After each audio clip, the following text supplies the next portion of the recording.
Mzina la Tate ndi la Mwana ndi la Mzimu Woyera. Amen. Takulandirani abale ndi alongo amene mukutimvesera ku programu yati Yankhuleni Ambuye. Lero ndi siku la chitatu munyengo ya Lenti umulungu woyamba. Mau oyamba akuchokera m'buku la mneneri Yona mutu 3 ndime ya 1 mpaka 10. Amene akutiwerengera mau oyamba ndi Agripina Alfred kuchokera ku Holy Rosary Likoni Parish mu Archdiocese ya Lilongwe. Utenga watu wa lero uchokera mu utenga wa Luka mutu 11 ndime ya 29 kulekezera 32. Amene akutiwerengera mau amtenga wabwino komanso kutigawira mau ndi Reverend Father Meshach Banda, a Capuchin Franciscan kuchokera ku St. Padre Pio Parish mu Archdiocese ya Lilongwe. Mau oyamba. Mau ambuku la profeti Yona. Chauta adalankhula ndi Yona kawiri namuwuza kuti nyamuka pita ku Ninive, mzinda waukulu uja, ukalalikire uthenga umene ndinakuwuza. Yona adanyamuka napita ku Niniveko potsata mawu a chauta. Mzindawo unali waukulu kwambiri, ofunika masiku 3 kuwudutsa. Yona adalowa mu mzindamo naenda ulendo wa tsiku limodzi. Adayamba kulalika kuti pakapita masiku 40 Ninive aonongeka. Anthu aku Ninive adakhulupirira Mulungu. Adalengeza kuti aliyense wamkulu ndi wang'ono yemwe asaleza kudya ndipo avale ziguduli. Mfumu ya ku Ninive itamva zimenezo idatsika pa mpando wake wa ufumu nivula mkanjo wake. Idavala chiguduli nikhala nawo padzala. Tsono mfumuyo idalengeza ku Ninive kuti nali lamulo lochokera kwa mfumu ndi akalonga ake. Munthu aliyense asadye kanthu, ndiponso ziweto zonse zikuluzikulu ndi zing'ono zomwe zisadyenso kanthu, kumwa madzi komwe zisamwe. Anthu avale ziguduli, nyamanso aziveke ziguduli. Anthuwo azifuula kwa Mulungu ndi mphamvu zawo zonse. Ndithu aliyense asiye makhalidwe ake oyipa ndi ntchito zake zankhanza. Nkudziwanji mwina Mulungu atikhululukira naleka kutikwiyira ifeyo osaonongeka.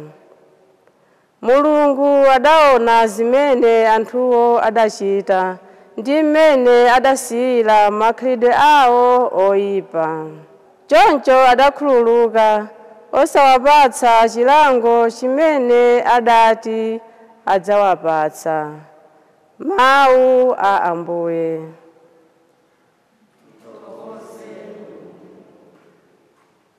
Ambuye akale nanu, akalenso ndi mzimu wanu. Mau amutenga wabwino monga adalembera Luka oyera. Pamene anthu ankachulukira Yesu adati, anthu ambado uno ngoyipa amafuna kuona chizindikiro chozizwisa, komabe sazachiona chizindikirocho kupatula cha mneneri Yona chija. Monga Yona uja anali chizindikiro kwa anthu aku Ninive, chomwechonso mwana wa muntu azakala chizindikiro kwa antu ambado uno. Pasiku la chiweruzo mfumukazi ya kumwera ija izauka pamozi ndi antu ambado uno. Nizawasusa paja iyo idachita kuchokera kumatero aziko la pansi kuzamva zolankula za nzeru za mfumu Solomoni. Ndipo tupano paliwoposa Solomoni. Amen. Pasiku la chiweruzo antu akuninive aja azauka pamozi ndi antu ambado uno. Na zawasusa paja iwo adatembenuka mtima atamva malaliko ayona. Ndipo tupano paliwoposa Yona. Amene. Mtenga wa Ambuye. Ulemu kwa inu Ambuye Yesu Kristu. Abale ndi alongo mwambuye atu Yesu Kristu. Lelo Ambuye Yesu Kristu afuna kutipunzisa kukala ndi chikulupiriro mwa iye. Ambuye Yesu Kristu akupasa chisanzo cha Yona. Ambiri mwa ife timaziwa chimene chinachitika muziko kapena mudera la Ninive. Pamene Ninive ija inalowedwa ndi moyo woipa, antu ankakala mosasatira malamulo a Mulungu. Ndiponso Mulungu anatuma Yona uja kuti akawatandize antu kuti abwererenso munjira yabwino. Koma timaziwa chimene chinachitika ndichoti Yona sankafuna kupita ku Ninive. Yona sanalufuna kupita ku Ninive chifukwa chani? Poyamba chifukwa Yona anali Muyuda. Antu aku Ninive sanali Ayuda. Ndiponso Ayuda ankakulupirira kuti chani? Kuti Mulungu ndi wawo chabe. Antu ena Mulungu sali Mulungu wawo. Ndi pamene panachokera vuto pamene pa chifukwa Yona mwa maganizo ake ankazifunsa kuti kodi Mulungu anganditume bwanji ine muntu amene ndine Muyuda kupita ku antu akunja. Mene ankawachulira antu akunja kuti ndikawalalikire. Si Mulungu wa Israeli chabe. So pano antu akunjawa ndiwo ndiachani kwa iye. Ndiye chifukwa chake ankafuna kutawa. Ndiponso ankanamizira kuti aya antu awa Ambuye mkuziwa ndiwo uma mitima. Antu awa sangamve zimene ndizalalikira. Ndiponso anafuna utawa. Timaziwanso nkani yoti pamene ankatawa anagwe umazi muja anamponya umazi anachita maere kuti aziwe kuti bwanji kuli chimpepo pamazi paja pa nyanja.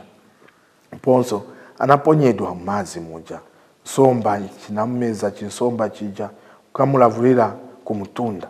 Ndiponso zitachitika zimenezo Mulungu anafuna kuti apite kuja.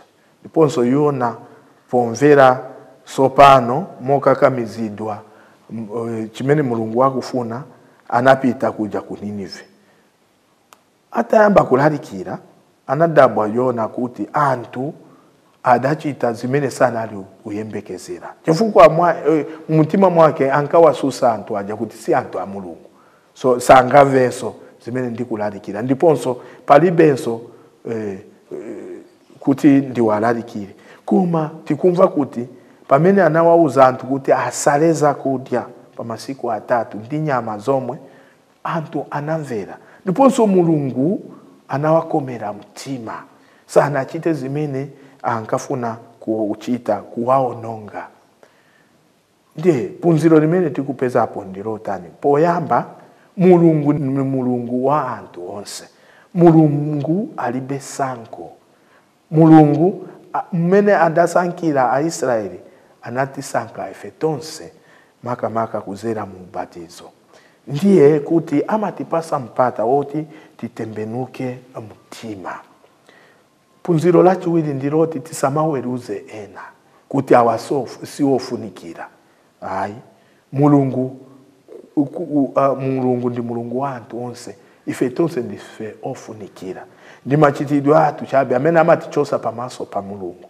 Ndiye tisamaweruze ena chifukwa ifenso pamaso pa Mulungu sindife anthu olungama. Ndiponso tizikala anthu omvesera zimene anthu ena akutiuza. Tikuona apa Mulungu amasewenzesa anthu kuti utenga wake ufike kwa anthu ena. Yona ndi muntu koma anthu amvera zimene akulalikira akuninive. Ife muntu wina akabwera kuzati suzula kapena kuzati punzisa pa china chake chimene sitikupanga bwino, timatenga bwanji punziro limenelo. Tawi zina timawauza ungandiuze chani. Ine ndakala zaka zambiri pa dziko lapansi. Ngati ndi pa banja mayi akazuzula mwamuna wake, mwamuna amanena ndine mutu wa nyumba ungandiuze chani. Mwana akazuzula amayi yake amanena kuti ndine kolo lako ungandiuze chani, uzikala ndi ulemu. Koma Mulungu amasewenzesa njira zosiyana. Tawi zambiri njira zimene sitikuyembekezera kuti alankhule ndife. Ndiponso amasewenzesa njira zimenezo kuti abwerese chipulumutso kwa ife kapena kuti chenjeza pa china chake. Ndiye siku la lero abale ndi alongo tiye tilingalire mmene timalandirira utenga wabwino.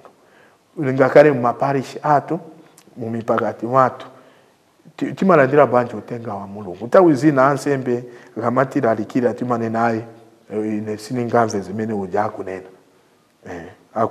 Akunena zaini. Koma Mulungu akulankula ndife. Malembo oyera anabwera kuti atitembenule. Sikuti ife titembenule malembo oyera. Tiye tipempere kuti tikane ndi mutima wozichepesa makamaka tikamamvesera mawu a Mulungu. Kuti tizikala anthu ozichepesa ofunisisa kumva zimene Mulungu akutiuza kuzera mwa anzathu. Tisamadikire kuti Mulungu azachita chodabwisa kuti tione kuti ndi Mulungu walankula. Kufuna zizindikiro. Koma zizindikiro zili pakati pathu kuzera mwa anthu amene timakala nawo. Amen.